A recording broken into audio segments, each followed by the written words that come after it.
Një javë më parë, sollëm në vëmendje një skandal që po konsumohet çdo ditë në Tiranë, e që ka të bëjë me hedhjen e dherave dhe inerteve, të cilat dalin nga gropat e kullave që po ndërtohen. Në mungesë të një vendi të caktuar nga bashkia, dherat hidhen gjithandej në zonat periferike, duke shkaktuar një masakër të vërtet mjedisore. Të dokumentuar me pamje të qarta nga bazat e palishme të krijuara nga ndërtuesit dhe në nënhunden e autoriteteve, që fatkeqësisht me sa duket janë bashkëpunëtor në këtë krim mjedisor. Nga Tufina, në Baldushk, Sharr, Muraga dhe Zadher, shihen qartë masive të tëra mbetjesh të hedhura në toka bujësore dhe mbi shtretërit e lumeve. E gjitha kjo në palishmëri të plotë dhe në nënhunden e institucioneve përgjegjëse. Zëri Stani, ku shkojnë dherat që nxirren nga gropat e pallateve të reja që duhen në Tiranë? Zëri Stani, ku shkojnë? Në takimin e parë, pavarësisht urimeve të përzemërta që i bëm, zonja kryetare në detyrë nuk na dha asnjë përgjigje. Prandaj vendosim ta provojmë përsëri. A ka mundësi të bëjmë bisedë qytetare? Po ja, pra qytetare për kërkoj. Edhe takimi i dytë nuk shkoi as pak mirë. Sidoqoftë, e treta e vërteta.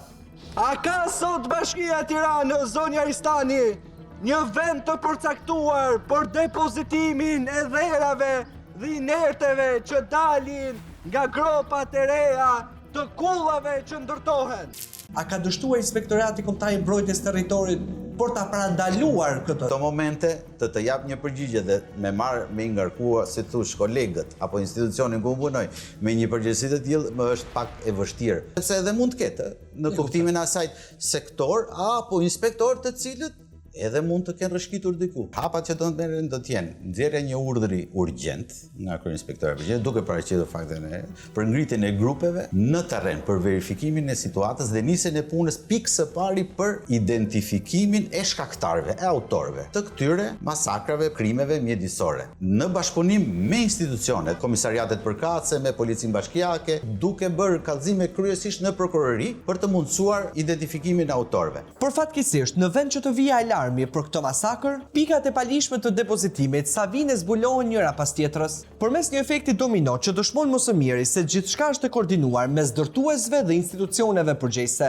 Për të kuptuar më mirë situatën, ne vazhduam të ndjekim lëvizjet e kamionëve që ngarkohen çdo ditë natë në gropat e kullave dhe ky vëzhgim në distancë na çoi në vend depozitime të tjera të palishme.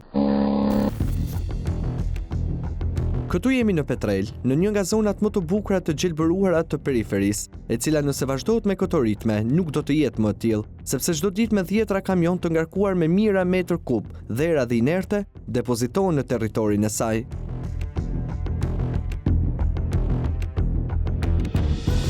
Kamionët kalojnë pa u ndalur, njëri pas tjetrit, në garë se kush bën më shumë rrugë, me destinacion vend depozitimin ilegal, që krijon një mjedis surreal në mes të gjelbërimit, i cili po shkatërrohet dita ditës. E nëse pyesni se si ka mundësi që u ka shpëtuar autoriteteve, është shumë e thjeshtë, sepse këtu dhera dhe inertet nuk i hedhin banorët e Petrelës. Përveç kryetari i Partisë Socialiste të zonës, Adriatik Kupi, i cili me sa duket, duke patur mbështetjen e nevojshme, nuk pyet as pak për mjedisin, duke zhduruar zonën e gjelbër në një landfill të palishëm, ndërsa njësia administrative e Petrelës, e drejtuar nga Sokol Kupi, i afërmi i tij, ka zgjedhur të heshtë. Duke u bërë bashkëpunëtor në këtë biznes familjar në dëm të mjedisit dhe zonës përreth. Përshëndetje, si jeni zoti Kupi? Mirë, si kalova? Mirë, faleminderit. Jam Edon Kuqi, gazetar nga Piranjat. Pa? Jeni në zyrë për momentin? Jo, nuk jam atë. Sepse dua t'ju takoj nga afër për një problem që kemi hasur në zonën tuaj. Po çfarë lidhje, me çfarë probleme? Lidhjet me depozitimin e dherave dhe inerteve.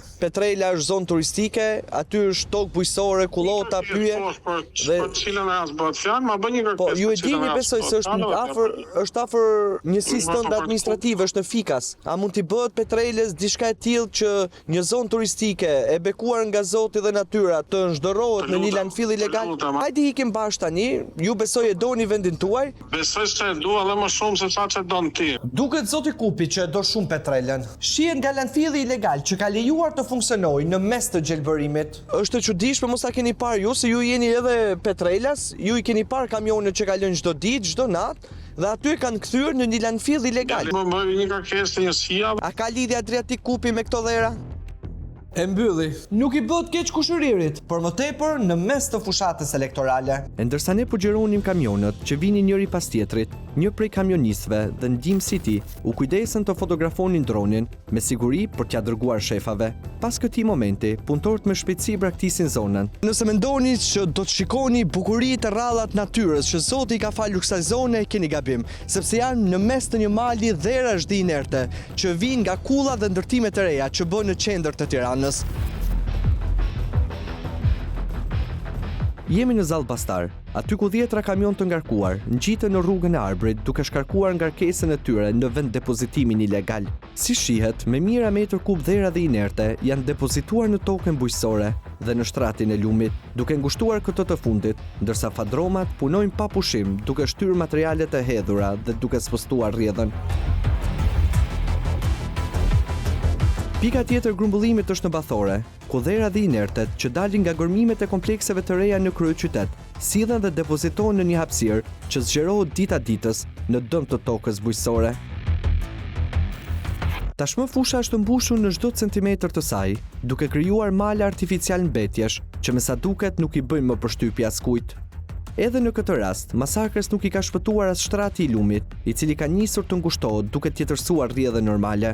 Imagjinoni pak se çfarë ndodh këtu në kohë shirash, kur ujërat marrin me veti inerte dhe dherat, që shpërndahen më pas në të gjithë gjatësinë e lumit, deri në Bregdet. Ndërkohë situata nuk është as pak më mirë në Zaldajt, aty ku kamionet bëjnë vajtje ardhje në mes të ditës, me ngarkesa që vijnë nga zonat ku po ndërtohet në Tiranë. Edhe ky vend depozitimi është sërish në shkelje të plotë të ligjit. Masakra vazhdon. Me sa duket rruga Arbrit është bërë një zonë e preferuar për ndërtuesit, të cilët e kanë kthyer në një landfill abuziv. Jemi buz rrugës kryesore, pak kilometra nga Tufina, ku si në rastet e mëparshme janë depozituar qindra metër kub inerte. Në sy të autoriteteve, të cilat kanë zgjedhur të heshtin përballë këtij krimi mjedisor. Po kaq alarmante është situata edhe në bregun e lumit, ku shtrati është kthyer në vendin ideal për hedhjen e inerteve që janë bashkuar mbetjeve plastike, kartoneve, mobiljeve e çdo mbeturinë tjetër.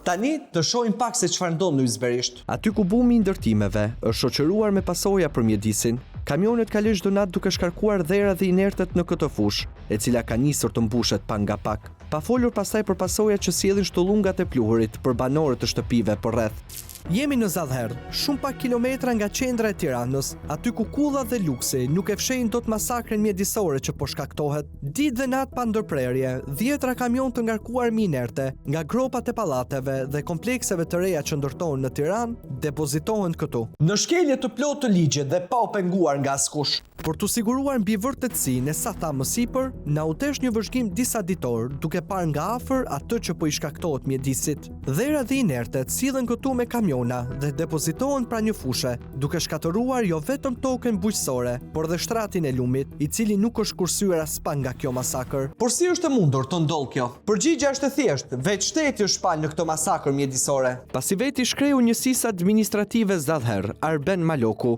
është ai që ka hedhur metër kubin e parë të inerteve, duke përdorur kamionet e shoqërisë ARB Trans, që pasi u fut politikës, ja kaloi në administrim babait të tij, Shoqëri Maloku. Pra, ish kryetari u bën inertet peshesh banorëve të njësisë administrative që ka administruar, duke shkatëruar gjelbërimin dhe shtratin e lumit. Mos harrojmë se Maloku është akuzuar nga opozita edhe për përfitimin e 34 milionë eurove tendera nga Bashkia e Tiranës gjatë kohës që ishte zyrtar i lartë i këtij institucioni.